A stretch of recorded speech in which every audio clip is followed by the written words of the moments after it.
आज आपण एका महत्त्वाच्या विषयावर बोलणार आहोत. संचारसाठी सुरू करण्यात आलेल्या नव्या ॲप्लिकेशन विरोधात अचानक मोठा विरोध का निर्माण होतोय?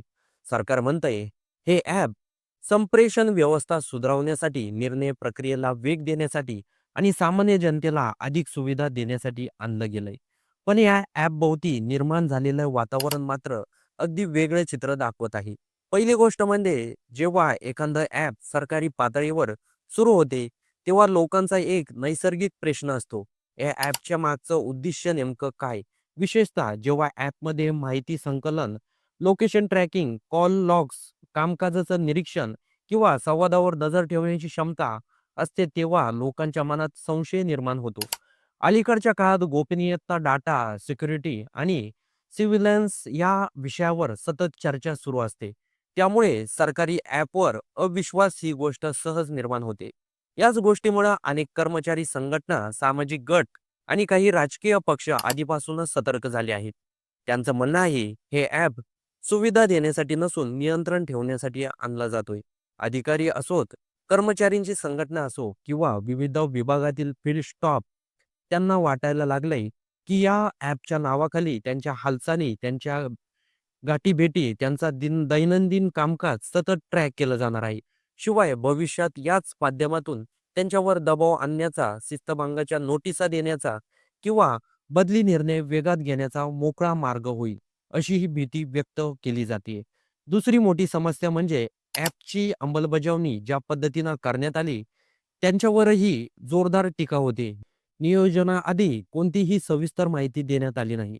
ट्रेनिंग देण्यात आली नाही. तांत्रिक अडचणी सोडवण्यासाठी हेल्पलाईन तयार नव्हती आणि अचानक आजपासून सर्वांनी ॲप वापरायचं.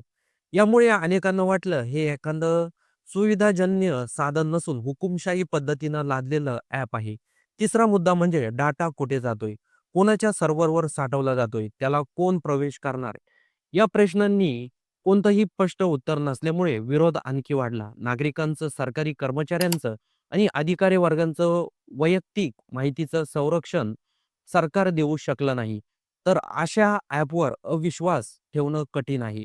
ॲपमधून घेतलेली माहिती भविष्यात राजकीय वापरासाठी किंवा एखाद्याला लक्ष्य करण्यासाठी वापरली जाऊ शकते, अशी ही भीती अनेक जण व्यक्त करतात.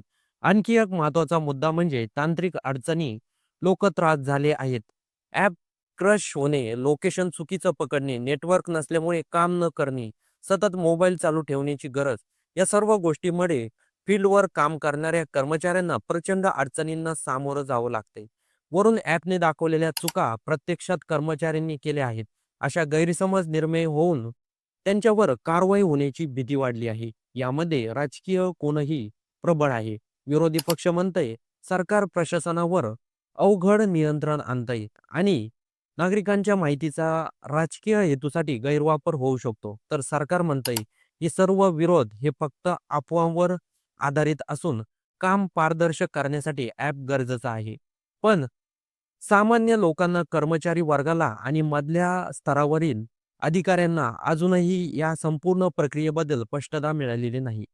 या सर्व कारणामुळे एकत्रितपणे मोठा विरोध उभा राहतोय.